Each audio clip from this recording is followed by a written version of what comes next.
भारत में चौथे लॉकडाउन के खत्म होने में अब बस कुछ ही वक्त बचा है। इस बीच आगे की रणनीति क्या हो, इस पर गुरुवार को गृह मंत्री अमित शाह ने राज्यों के मुख्यमंत्रियों के साथ बैठक भी की थी। अब तक राज्यों के मुख्यमंत्रियों के साथ ये चर्चा प्रधानमंत्री नरेंद्र मोदी ही करते आए थे, लेकिन इस बार अमित शाह ने ये बैठक की। उससे पहले कैबिनेट सेक्रेटरी राजीव गाबा ने राज्यों के मुख्य सचिवों से बातचीत की। उनका फोकस उन 13 शहरों पर था जहां कोरोना के सबसे ज्यादा मामले सामने आ रहे हैं। इन सब कोशिशों के बीच चर्चा ये हो रही है कि क्या लॉकडाउन 5 भी आएगा। अगर 5वां लॉकडाउन आएगा तो उसका स्वरूप क्या होगा। चौथे लॉकडाउन में छूट के साथ ही देश में कोरोना संक्रमण तेजी से बढ़ रहा है। हालांकि इस बात की आशंका पहले से जताई जा रही थी, लेकिन जिन 5 राज्यों में संक्रमण की संख्या सबसे ज्यादा है वो केंद्र सरकार के लिए चिंता का विषय हैं। इसके मद्देनजर बहुत मुमकिन है कि सरकार के अगले कदम में उन राज्यों पर ज्यादा फोकस हो। इस बात से भी इनकार नहीं किया जा सकता कि पिछली बार की ही तरह अगले चरण में राज्यों को ही ज्यादा अधिकार दिए जाएं। कर्नाटक सरकार ने ट्वीट कर कहा है कि उसने केंद्र सरकार से विनती की है कि जिन राज्यों में कोरोना के संक्रमण के मामले ज्यादा हैं, उन राज्यों से सीमित संख्या में ही फ्लाइट राज्यों में भेजी जाएं। दूसरे राज्यों से सड़क मार्ग से आने वालों पर प्रतिबंध जारी हैं। ट्रेनों पर उन्होंने किसी भी तरह की पाबंदी से इनकार किया है। ये संकेत है कि राज्य सरकारें लॉकडाउन के अगले चरण में अपनी भूमिका ज्यादा चाहते हैं। झारखंड के मुख्यमंत्री हेमंत सोरेन ने मुख्यमंत्रियों की बैठक से पहले ही कहा है कि चरणबद्ध तरीके से धीरे धीरे इस लॉकडाउन को गति देने के लिए जो बेहतर और कारगर उपाय होंगे वो किए जाएंगे। उन्होंने ये भी साफ किया कि उनकी सरकार केंद्र के फैसलों को अमल में लाएगी। महाराष्ट्र सरकार के मंत्री जयंत पाटिल ने कहा कि राज्य सरकार और कुछ सेवाओं में छूट देने पर विचार कर रही है, लेकिन उन्हें केंद्र के फैसले का इंतजार है। हाल ही में हिमाचल प्रदेश सरकार ने 2 जिलों में लॉकडाउन की जगह कर्फ्यू लगाने का आदेश जारी किया है।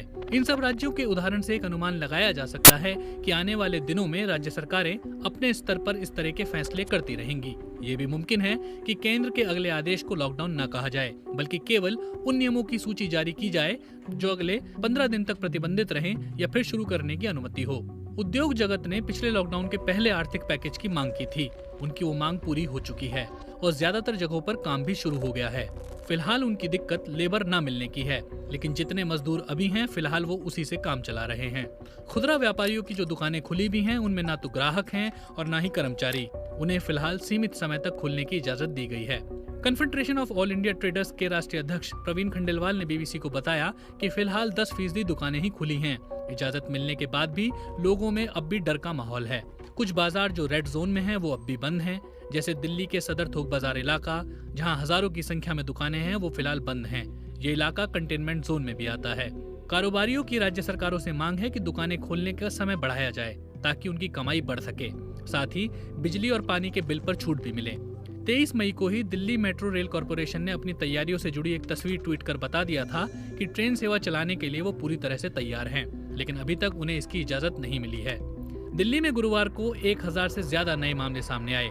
ऐसे में मेट्रो चलाने का फैसला जोखिम भरा हो सकता है, लेकिन 2 महीने से ज्यादा समय से बंद पड़ी मेट्रो के लिए अब राजस्व घाटे का संकट सामने आ रहा है। बहुत मुमकिन है कि एक तरफ 7 सीटों वाली मेट्रो में सोशल डिस्टेंसिंग का ख्याल रखते हुए केवल जरूरी सेवाओं से जुड़े लोगों के लिए मेट्रो यात्रा को मंजूरी दी जाए, रेड जोन में इनका स्टॉप ही ना हो।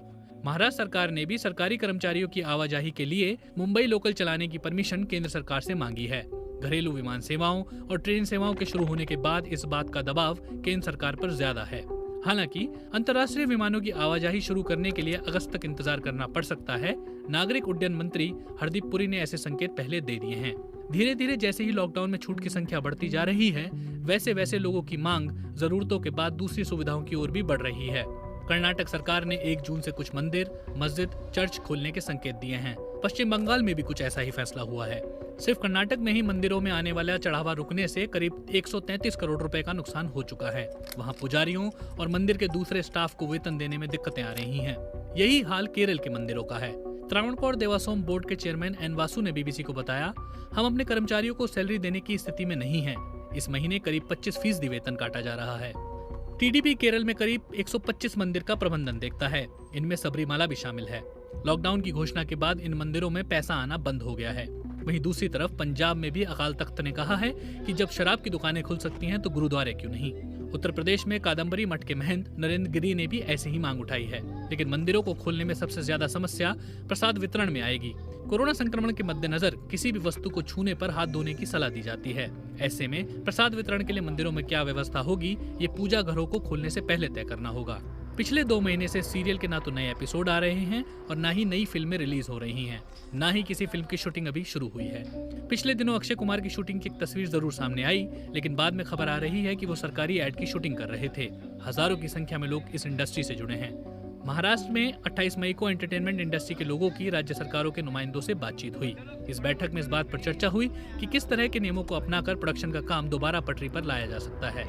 बहुत मुमकिन है कि कोरोना संक्रमण से निपटने के लिए इलाज के मद्देनजर थोड़ी रियायत भी मिले, लेकिन मुमकिन है कि मॉल, सिनेमाघर, स्कूल, कॉलेज और रेस्तरां में बैठकर खाना खाने की इजाजत के लिए थोड़ा और समय इंतजार करना पड़े।